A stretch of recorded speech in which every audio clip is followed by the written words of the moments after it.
Hello, everyone. Welcome to the Country Club Leaders Podcast. I'm your host, Leo McMahon. Today, we're honored to have Humberto Garcia as our guest. Humberto is from San Antonio, Texas. He's got a great story he's going to tell us. Uh, I'll tip you off a little bit. He's a lawyer today, but he's also got a lot of other things going on. But we'll let him tell you all, and you'll all be surprised at the stories that he's going to tell us today. Welcome, Umberto. Thank you. Thank you for having me. Pleasure to be here. So my brother told me to interview you, and that's how I reached out and contacted you. So maybe tell the listeners who aren't familiar with who you are, the book you wrote, and a little bit about what happened after you wrote this book. And we'll start there. Okay. Yeah, I've been an attorney in Texas since 1979, and but I always had different passions. One of them was writing. I always wanted to write that novel that is going to hit, or a book that's going to become popular. And I made several attempts early on in my career and didn't have much success. Like many authors, they submitted to publishers or agents, and you get rejected time and time again. So I kind of put it on hold, waiting for that right story to come, or for me to create it, before I could get back to the writing. And this story fell on my lap back in 2008. Um, and, I went to a high school called San Felipe High School. It was in a district that was wholly run by Mexican Americans, for Mexican American students in a Mexican American community during the segregation days. Uh, so 98% of the kids that went to the San Felipe School District were Mexican American kids. And the championship team, or the subjects of my book, Mustang Miracle, went to that high school, of course, long before I did. And I went there during the late 60s, early 70s. But I did not find out about the accomplishment of the Mustang golf team until 2008. By then, the school district was no longer in existence. It had been consolidated with the Del Rio School District on the other half of the town under a court order issued by Judge William H. Justice of the Eastern District of Texas. That was an effort in those days to end desegregation through the courts. And but all the students from San Felipe still have loyalty to the school, and they had created a San Felipe ex-students association. If they would conduct a reunion every 2 years or so, one of the activities that they had as part of the reunion was a golf tournament. A lot of people had picked up golf, and it was very popular amongst former students and friends of the school district. So they would have a golf tournament to raise money for scholarships. And several of my fellow students had also picked up the game. I picked it up in law school. And we formed a team that participated in the tournament. And once we were done, we got together at the center for the ex-students for a luncheon and awards presentation. And the guy running the tournament got up and said, "Look, before I present all the trophies to the winners, I want to introduce to you the members of the 1957 golf team that won the state championship." And we all look at each other and say, "What? We had a golf team in 1957 and they won the state championship? Why didn't we know about it? I mean, it's embarrassing. We came from the same school district and we graduated in 1972 and we knew nothing about." And State to champion's a big deal. Big yeah, deal to and be state champion. to add irony upon irony, I got licensed in 1979 and I went back to Del Rio to practice. And of course, by then I was an avid golfer, and I would go and play golf every Thursday afternoon with a bunch of guys to get together. And two of the guys that I often played with included the guy who was the coach of the golf team and the guy who helped him with the running the golf team. And they never said anything to me about having won the state championship or that they had a golf team back then. Nothing. Wow.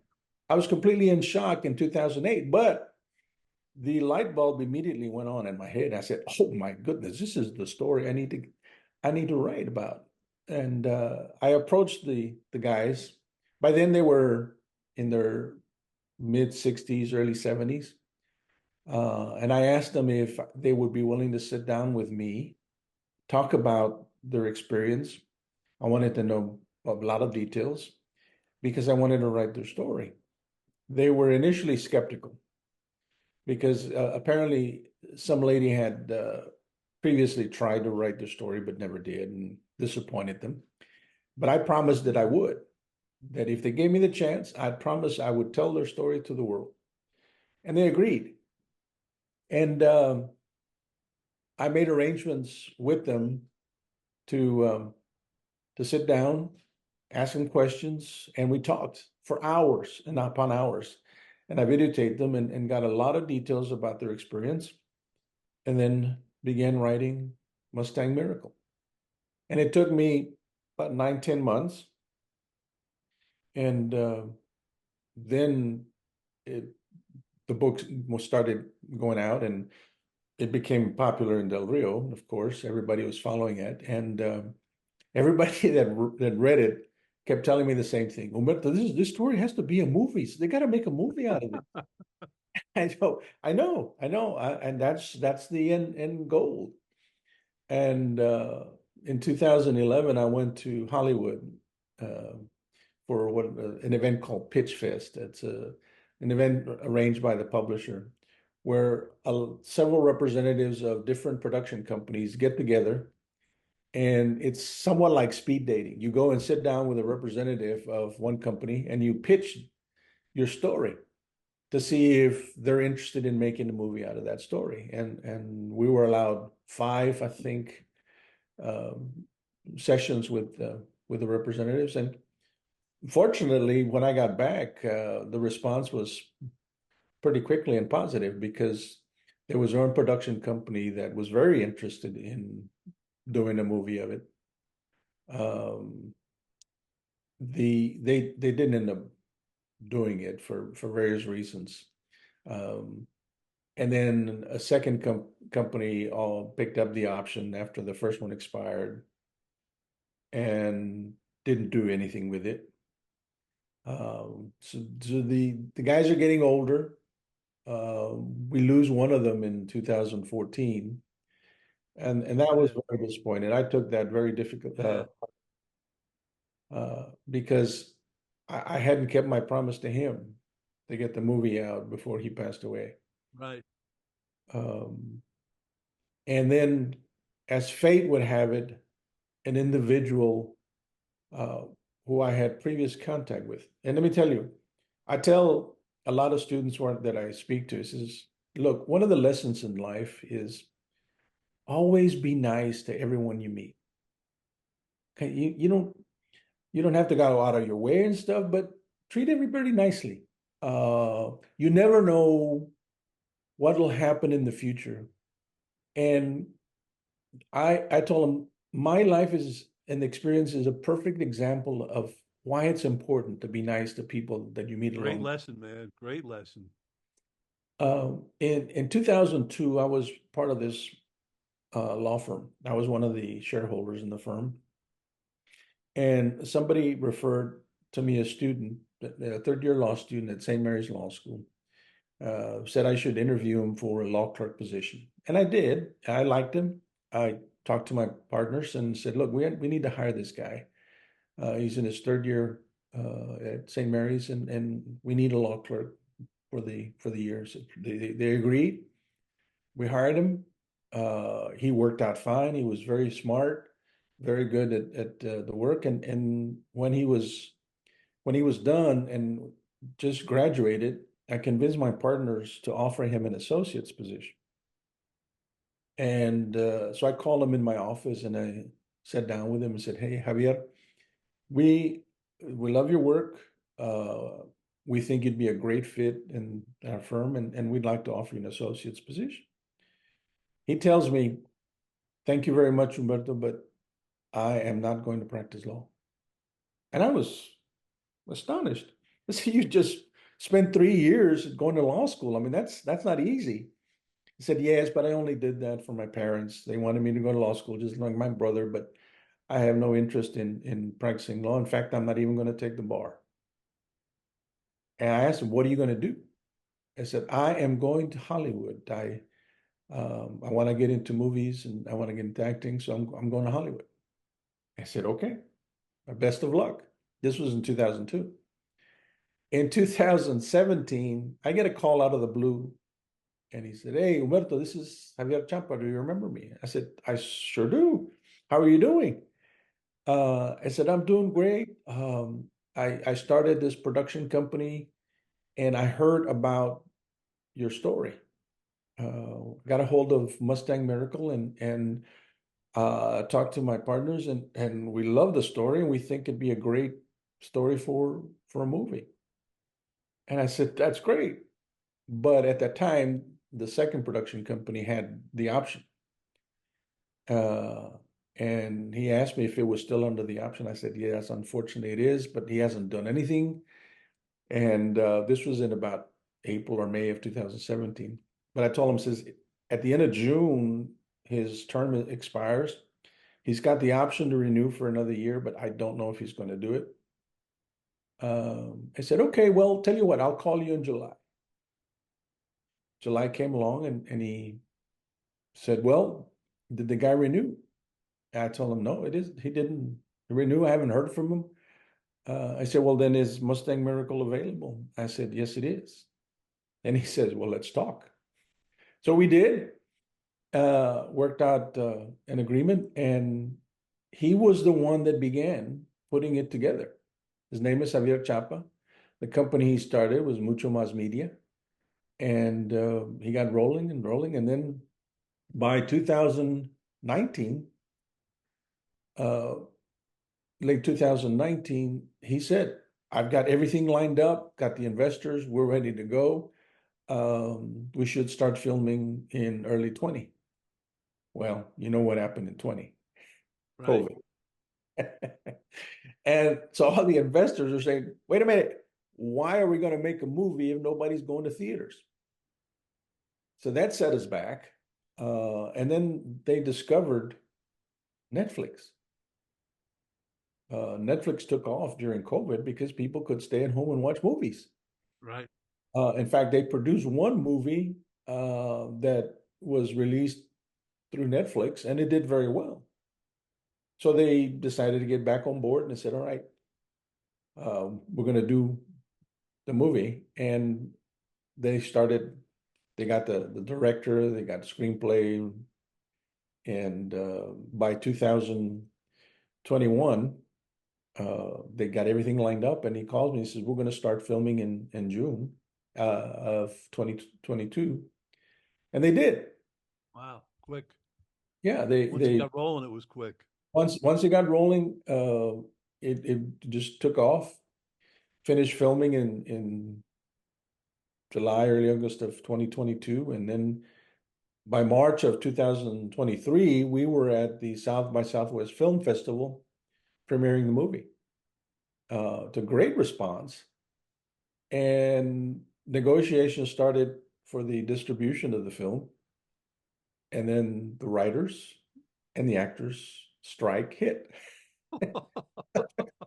Another setback. And that's why it took until April of this year for the film to be released. So many obstacles Yeah. jumped up along the way. And I tell people, says, I had to become the most patient person in the world because for 16 years I have been at this, trying to get the story out to the world, trying to keep my promise to the boys. And finally in April we did it. And Beautiful. Beautiful.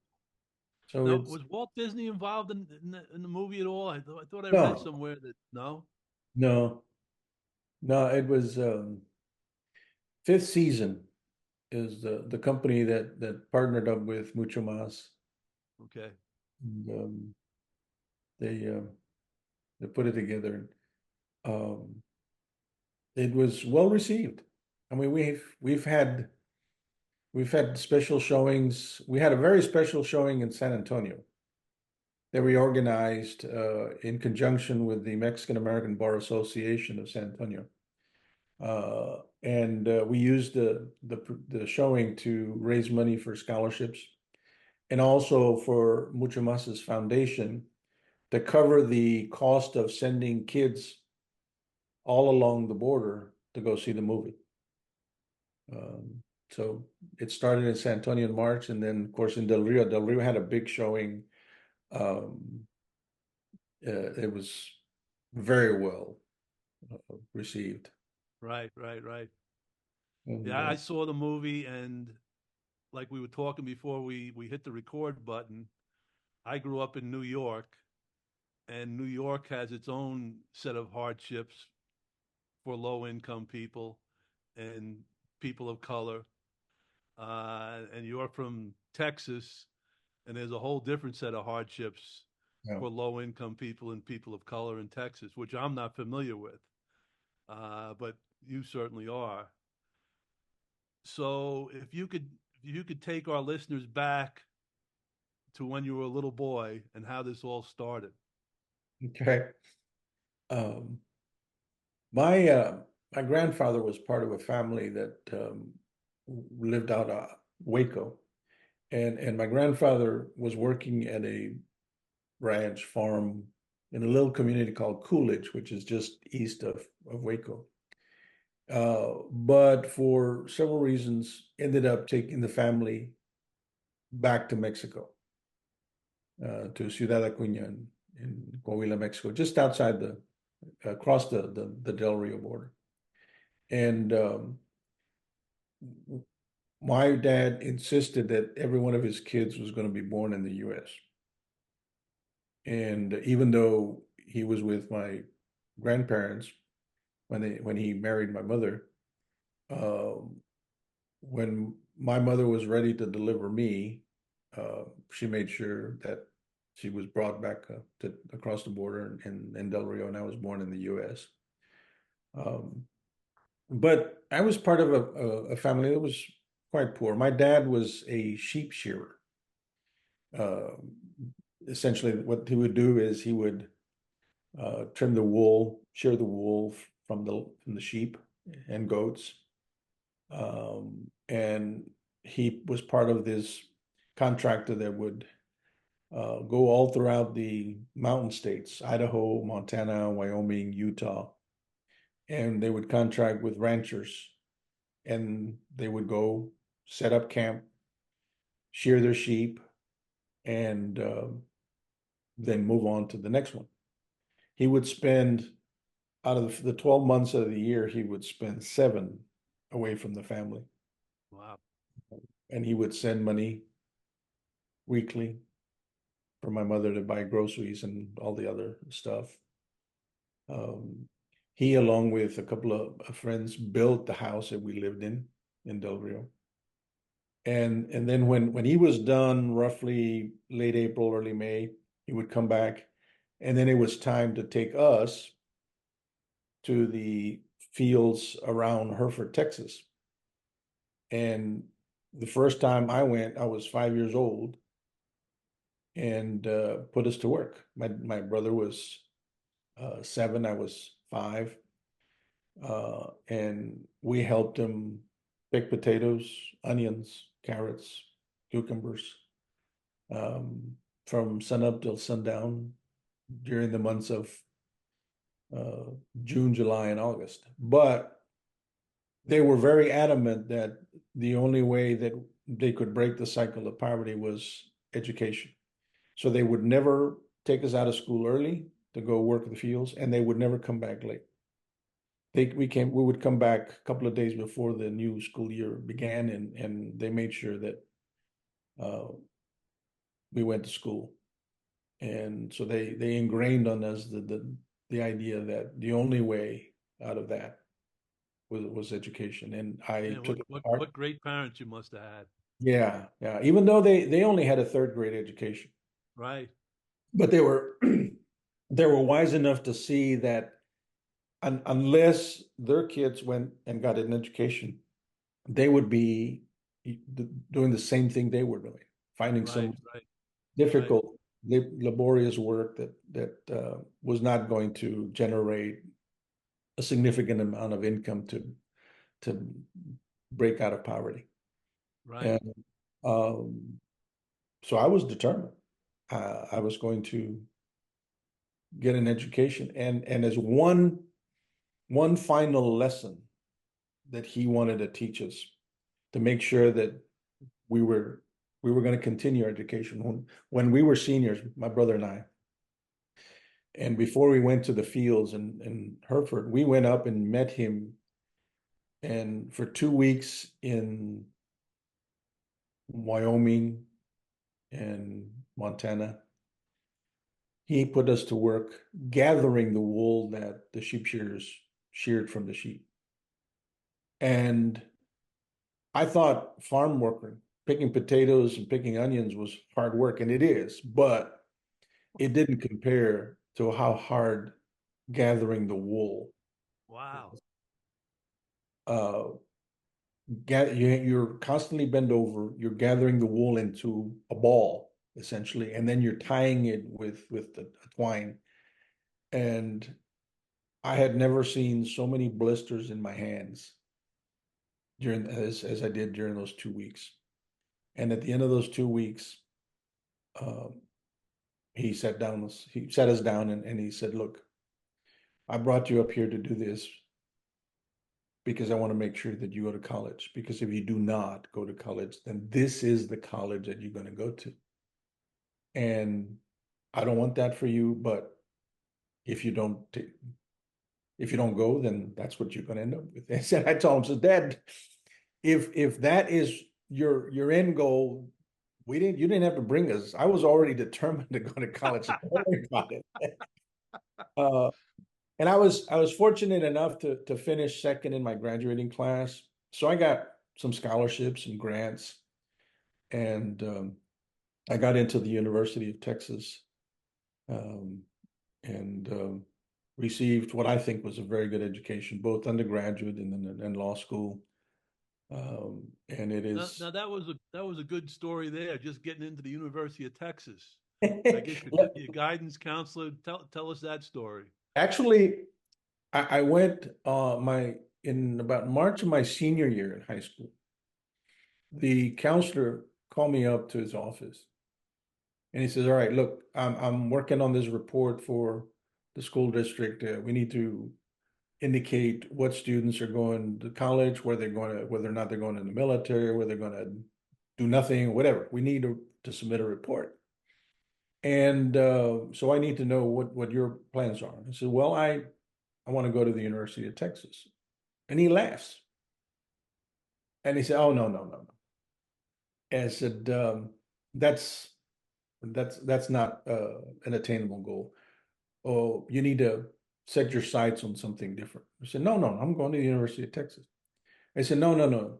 And he says, "Your people either go to Sul Ross State University or Texas A&I.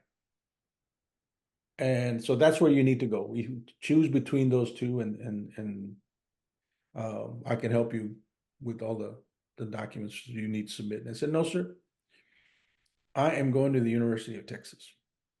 I said, and he said, "I already told you." Says, "That's wishful thinking. That's you're not going to go. That's not for you." And he says, "Well, sir, let me tell you something. I have already submitted my application to UT, and I have already received my letter of acceptance. So I am going to the University of Texas." And he was shocked. He says, "When did you do this?" I said, I submitted it in September because that's when I was told to submit it, September of 71. And by December of 71, I had already gotten my letter of acceptance.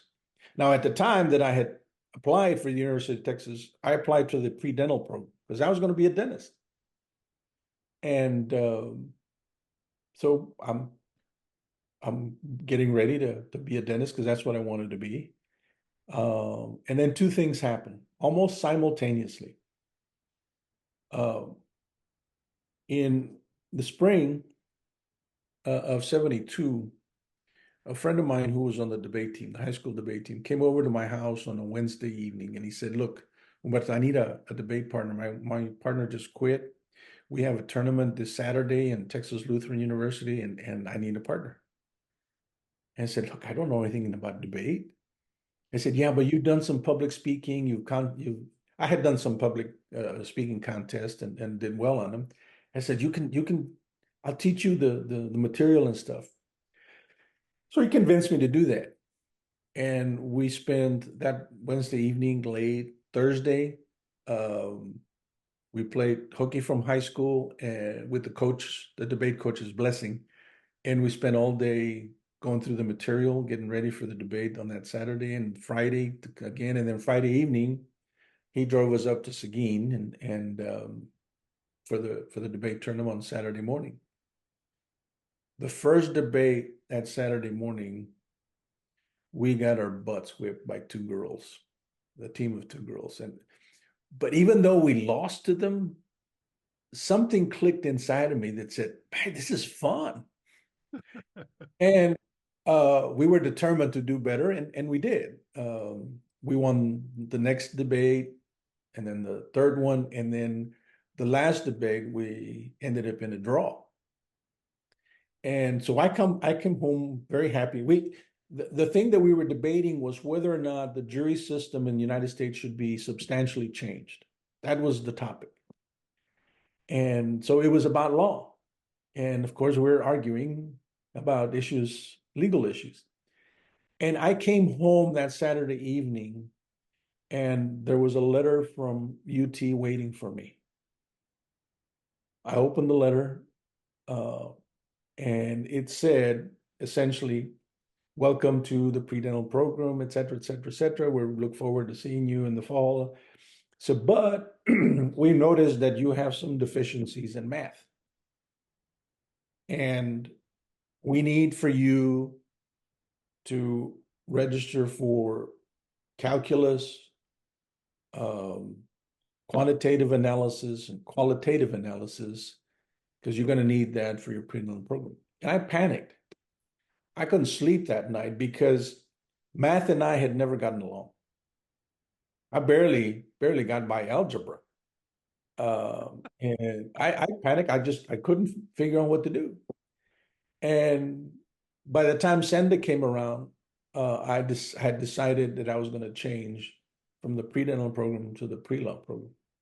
So Monday, I sent a letter to UT and tell them, said, "Look, thank you very much, but would you be able to switch me over to the pre-law program instead of the pre-dental program?" And a couple of weeks later, I get a letter saying, "All right, you're now in the pre-law program." Beautiful. And Beautiful. I took a different course and a different pathway and ended up in the law instead of in the field of dentistry. So after hearing that guidance counselor, you were second in your class. Yeah.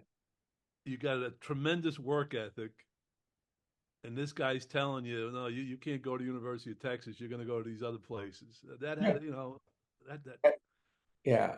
And I have to point out that the guidance counselor was white. yeah, exactly. And he just um, he had it in for me, I think. Um, it was a difficult year that my senior year in high school. That's the first year that the two schools got together, consolidated, and there was a lot of turmoil and conflict and Yeah, that uh, was a tough time throughout the United States, I think, when yeah, all that was going on. yeah, It wasn't an easy time. yeah. There were a lot of efforts to end desegregation, and there was people that were fighting against it that didn't want to accept it, and um, so it was a difficult time, but there were many overt acts of discrimination, and one of them I experienced was with a counselor. I can, um, for me, I was fortunate that I had followed the advice of my friends to have submitted the application early enough to avoid any problems. And because I was finishing in the top 10% of my graduating class, then getting into UT was easy because they recognized if you're in the top 10%, we're in. Right. So now you're a lawyer, and what field of law did you take part in? I um I tried everything when I first started practicing. I did everything to see what what I liked. I did family law, I did criminal law, I did real estate work, I did uh, corporate desktop work, and but I like trying cases. That's what I thought real lawyering was. And right after I was licensed, I went to visit the district judge in my home city, my home county, and I went to introduce myself, and he asked me what I wanted to do, and I told him, "said Judge, I want to try cases. I think that's where real lawyering is, in the courtroom." And he looks at me and he says, "Oh, so you want to be a trial lawyer?" I said, "Yes, sir." I said, "Okay." And he has his file with him and he signed something and he said, "Okay, here, this is uh, a criminal case against his juvenile, and it's set for trial. I think he said June something. It was a month away from when I was in." I said, "This will be your first trial." I said, "Okay." Thank you, Judge. So he had me in the courtroom a month after I met with him, and after I got licensed and tried my first case, and um, I definitely knew courtroom work was my area of interest. And then I started taking personal injury cases, accidents, and that type of stuff, and that really is what drew my attention. And so eventually just dropped doing any type of family law cases, criminal cases, and stuck just to personal injury cases. And then uh, I ended up trying a lot of them, and was fortunate enough to get board certified in personal injury trial law. And that's what I have done since 1989. Nice, nice. So being a lawyer, you have to know how to write. Who? Uh, so when did you decide to start becoming a writer of books? I actually decided that in high school. Okay. I I convinced my mother to buy me a typewriter, uh, and so I started that. And I typed. There was one manuscript that I typed on the story, and it took me a couple of years. Um, and I actually know it took me longer than that because I started it when I was in college, continuing it when I was in law school, and then once I was out in practice, uh, I continued it, and I finally finished it, and I submitted it uh, to several literary agents and publishers, and of course got the rejection slip.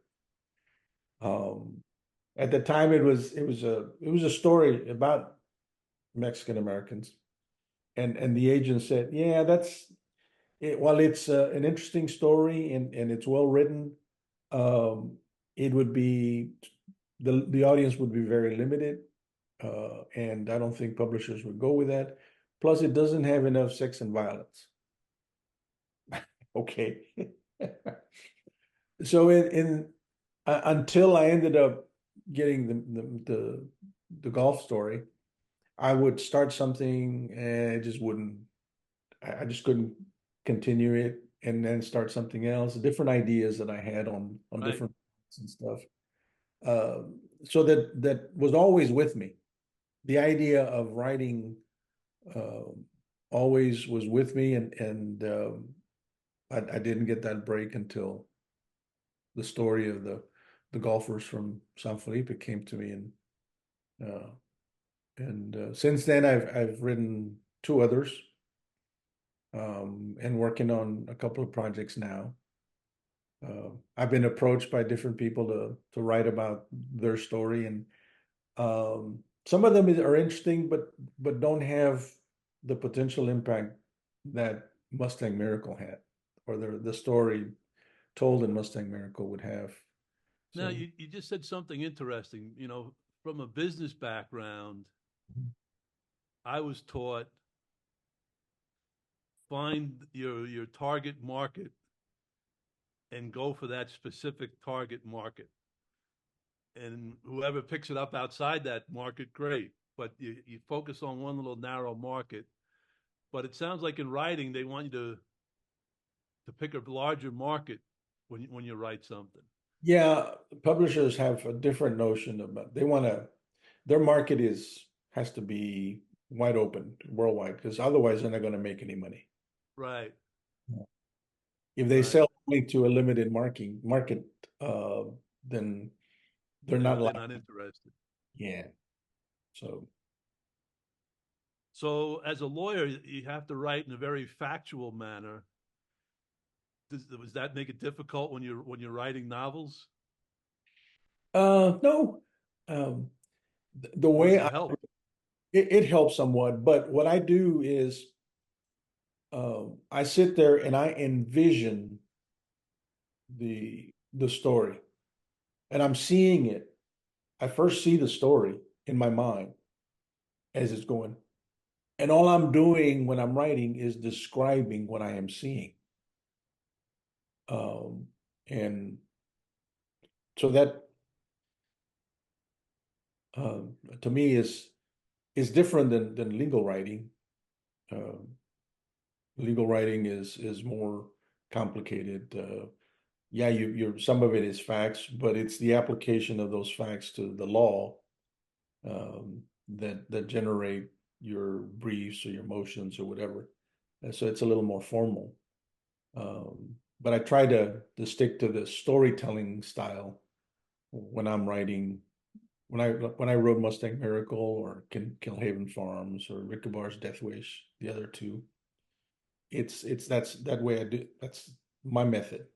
Seeing it in my mind, and I am just describing, telling the How story. long did how long did it take you to write Mustang Miracle? About 9 months. Really?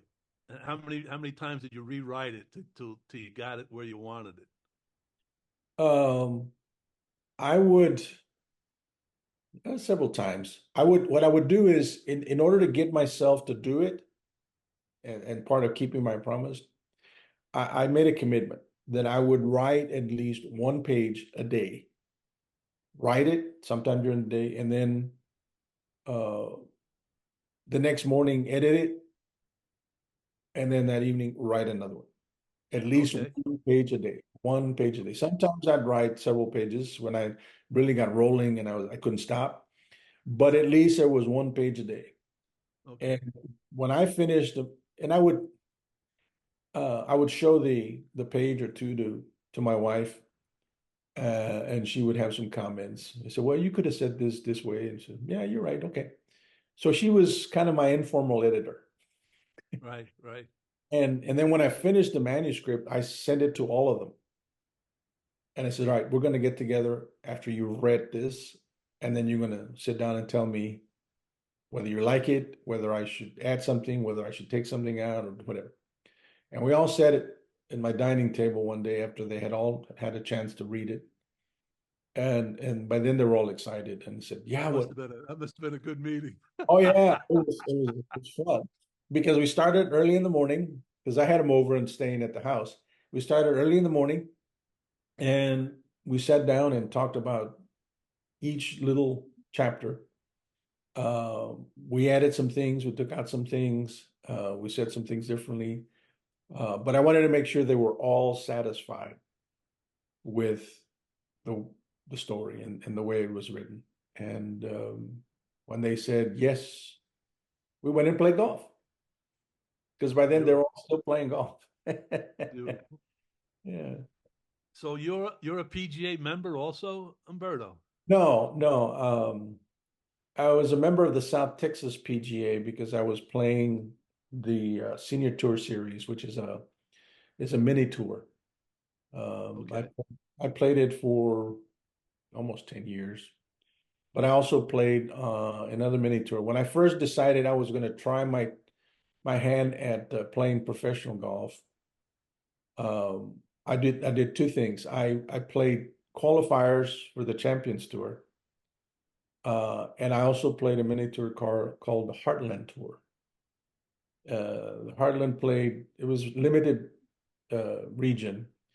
They had tournaments in Oklahoma, Texas, Louisiana, and Tennessee, and that was fun.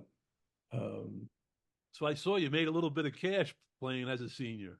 yeah, yeah, but I quickly found out that I was working part-time because I had made a deal with my partners. Is look, I'll cut my percentage, my compensation package, if you let me cut my time so that I can go try this. And they agreed. And so I would work a little couple hours in the morning and then go and practice and then play golf. And then I'd leave on a Saturday or Sunday to the different sites in California, Minnesota, Iowa, North Carolina, and on Mondays play the qualifier. And I mean that was a very difficult because you got 70, 80 guys playing for two spots. Right? Yeah. And the closest I ever got was finishing 16th place out of 90 guys. Um, but I quickly found out that all the guys are the ones who were having some success at qualifying. That's all they did, morning to evening. They they breathed golf, they ate golf, they slept golf. And here I am trying to compete against them when I'm also working. And so after a year, I said, okay, I got it out of my system. I tried it. Yeah, it didn't work out the way I wanted to, but at least I got a taste of what it was. How Yeah, was I was playing one winter and I shot 68 in the opening round and a very good player shot 68, so I got paired with him the next day and I knew the guy. And the next round I shoot 75 and he shoots another 68, and our cars are parked next to each other and I throw my clubs in the trunk and I slam the trunk. And he looks at me, he goes, "Did you really think you were going to beat me today?" He goes, "All I've done for the past 10 years from sun up to sundown is either play golf or hit golf balls. There was no way you were going to beat me today, you Yeah, know?" And he was right. He was yeah, right. yeah, yeah. These guys were completely dedicated because they either had some generous sponsors or they were just well off on their own right and inherited or trust fund babies, but they didn't have to worry about uh, where where you're going to find the money to put food on the table, pay for the house, and all that other stuff. Right, Uh, right. Don't have to worry about it. And it's tough to compete against those guys. So, who are the three people who had the greatest impact on your life? Who are they in your opinion? Uh, in choice one, I have several teachers that um, along the way they took an interest in me and they spend a little bit more time with me because they must have seen something in me that they felt uh, it was necessary for them to give their extra attention to me and encouragement and so there's a group of those that I would say in category one. Um, the second were my parents. Um, my parents, like I said, they were not educated, but I think had they gone to school, I think they would have done something significant, especially my dad. Um, my dad understood things that I didn't expect him to understand, knowing that he had a third grade education. Um, there was a time when he wanted to sit down with me after I had already gotten my degree and stuff, and we would talk about politics. Um, and I was amazed at how he had read about the subject we were going to be talking about, and he understood and had opinions that to me were rationally based, and they were coherent thoughts. And um, I was convinced that had he gotten a college education, I think he would have done something magnificent. I don't know Interesting. what he would have done, but I'm sure he would have found something after getting educated that he would have loved to do and would have done a very good job at. What would be one word to describe your parents if you had to put one word to it? Hmm, one word.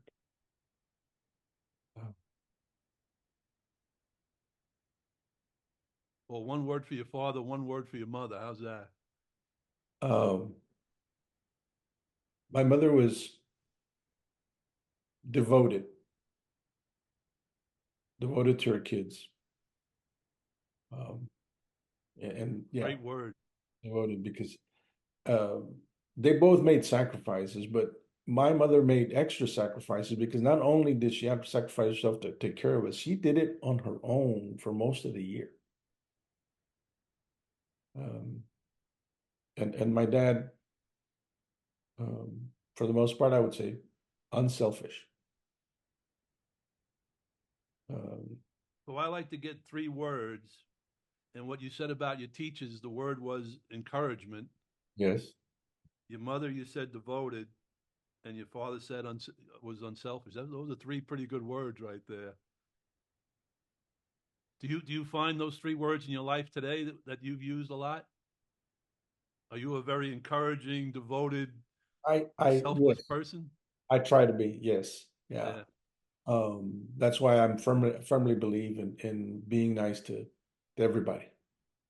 Because you never know. Um, some people have come back once they found out about the story, um, and have come back with compliments, not only about the book or the movie stuff, but stuff that they remember from years back that I helped somebody along the way, and they come back and mention it. And um, So, so I have the same mantra as you: be nice to everybody. And when I say that to my friends, as advice, they look at me like I'm nuts. yeah, And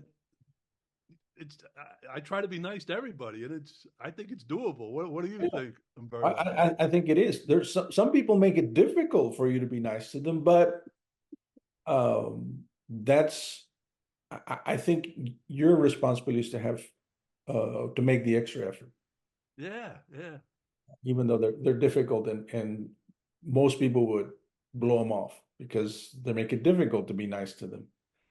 Um, And for me, I find my life is much more peaceful when I go that route. Is that why you do it? yeah, yeah. Yeah, interesting.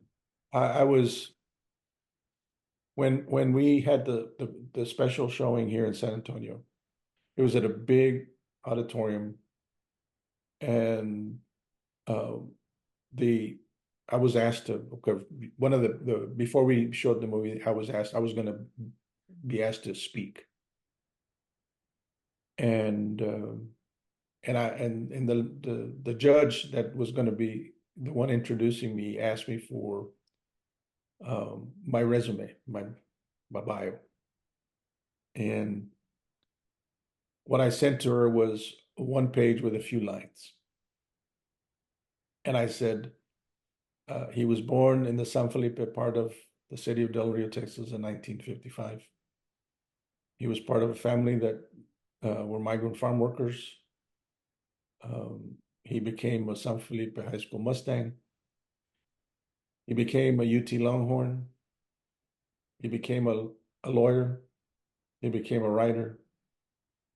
He became an actor. And he rode Mustang Miracle. Um, he had a little part in the movie. He still practices law. He still writes. He still acts, and he still plays golf. And when I was introduced, I was overwhelmed with the reaction of the people. There was a standing ovation just by being introduced. Uh, I almost broke down.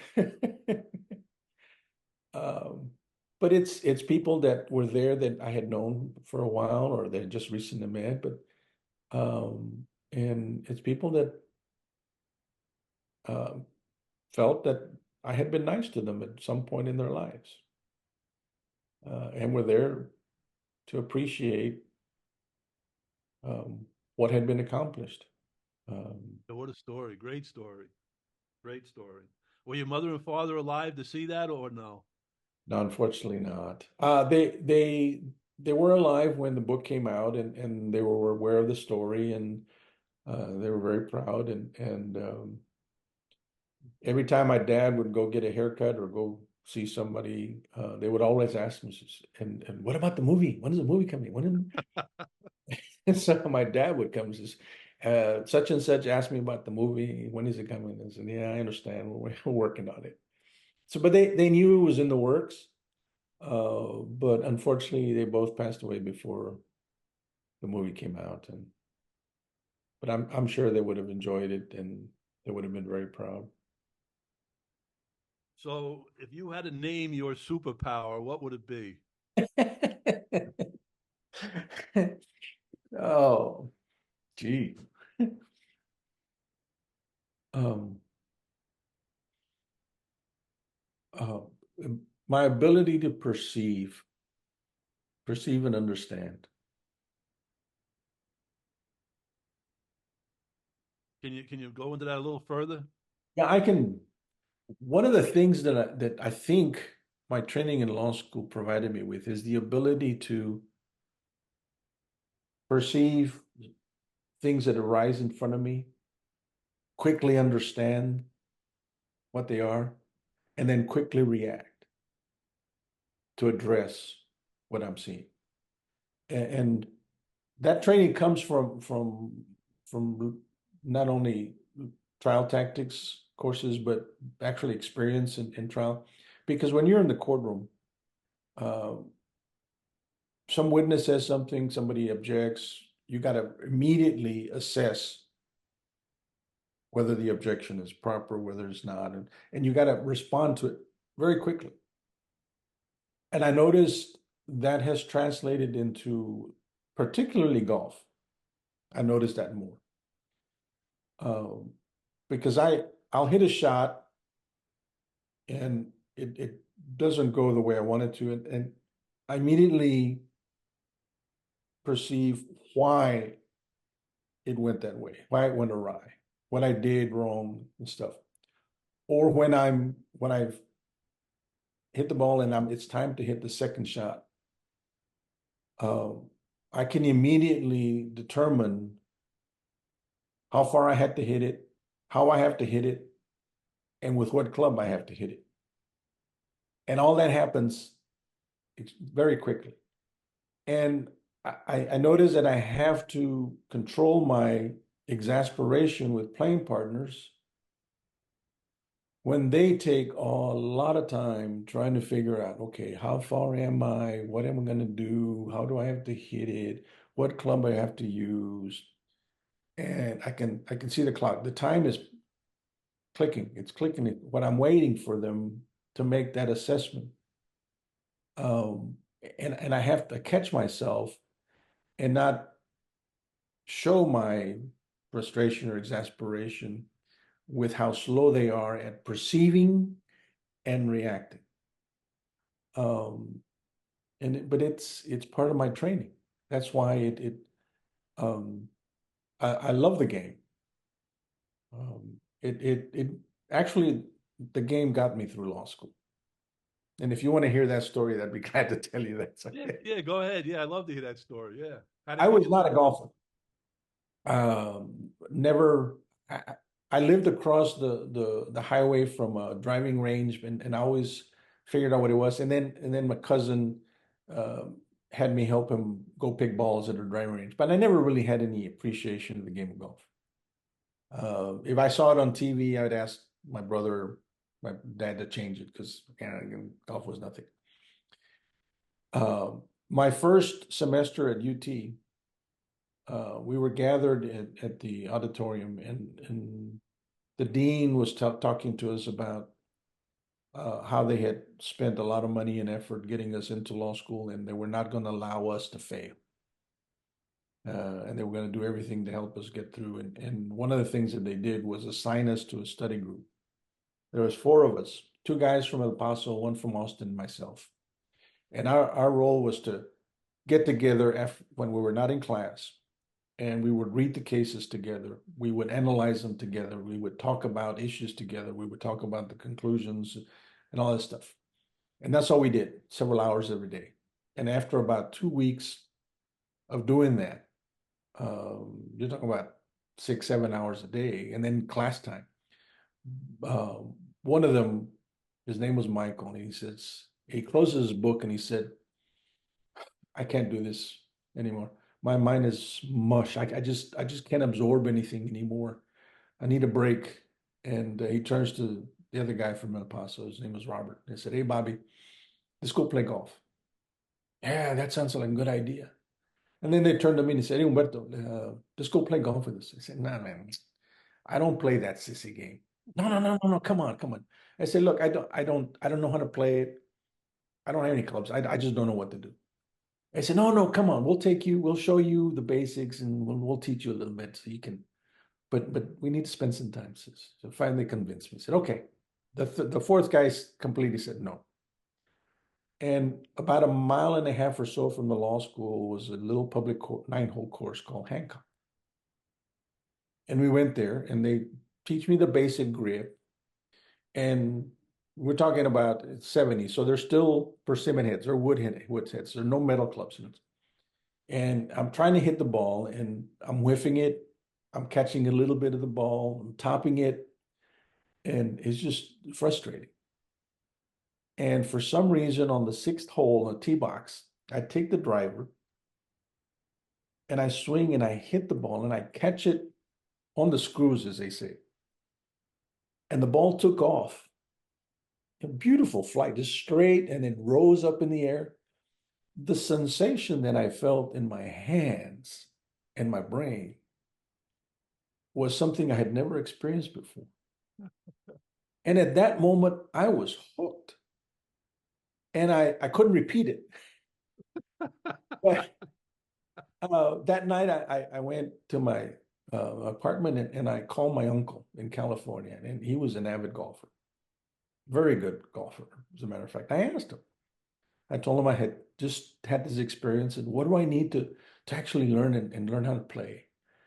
And he says, Well, you got to hit balls, hit balls, hit balls, hit balls, go to range and hit balls, hit balls. And when you start seeing blisters in your hand, you keep on hitting balls, hitting balls, hitting balls. I said, Wow, that seems like a lot. He said, Well, no, what you got to understand is you got to see the ball in its flight when you hit the right shot, when you hit it correct.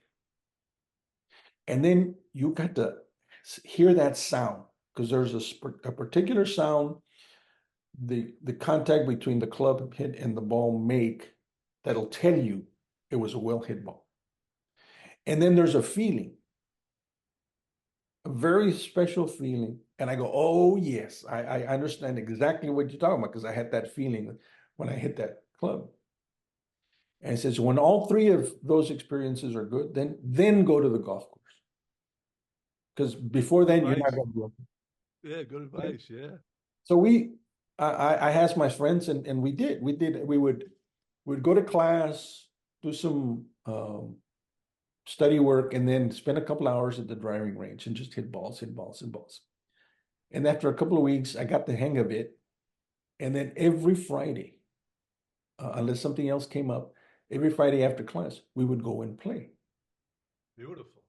And I quickly discovered that golf was a sport that you have to devote your complete focus and attention on. Otherwise, you're not going to have good results. But while we're doing that for 4 or 5 hours, our brains were resting from the Right. law. But when he came back and we resumed studying, we felt we were refreshed. Our brains could absorb the law much easier than without that break. And we found it as our study tool because we would take a break and then we get recharged and go back and study law. So we did that for the most part, all 3 years of law school. And so I tell people, yeah, golf is a game I love because it helped me get through law school. Yeah, absolutely. Absolutely. And so You use the game well. yeah, and when the boys told me that golf, they loved golf because one of the reasons was it saved them from getting into trouble. It saved someone said it saved our lives because otherwise we would have had nothing to fall back on and we would have taken the wrong path. And golf allowed us the way to stay true to our parents and not get in trouble and they enjoyed it. So they loved the game for that reason. And I could relate to that. And anybody who's an avid golfer understands those sensations, the sight and the sound that a good shot make and appreciate it. And that's why they can't wait till the next round. Well, Umberto, this was great. Thank you for enlightening us. Thank you for enlightening a New Yorker on what it was like growing up in Texas. I couldn't imagine what you went through. It had to be very difficult. And just by the way you talk, you have a calmness about you. And I'm thinking that's because you went through a lot of crap to get to where you are today. You know, you had to stay calm. You had to. But go ahead. And most people would not have survived had they not had that patience and calmness and the never give up attitude. Right, right. I think that's the biggest lesson that I pull out of this is be nice to people. Yeah. You never know what's going to happen. You know, worst case scenario, you have a peaceful life. You Yeah. know, I can sleep at night because um, I didn't jump on anybody for a minor reason. If somebody took a little longer to check me out at the grocery store, some people would get upset and say, "Hey, I'm just right, I just now take the time. Maybe they had a difficult day or whatever it is. Just don't. There's no right. reason to jump on them. Whatever. Well, thank you, Umberto, for sharing your story. It was very entertaining to me, and I hope to everybody else. And if you haven't bought the book, everybody should buy the book. And if you haven't bought the book, go see the movie, The Yes, Long Game. It's a it was my great movie. pleasure. Thank you for inviting me. Thank you, and we'll talk again maybe in a year Okay, from now. you bet. All Take right, care. Umberto, have a good night. Thank you. Bye bye.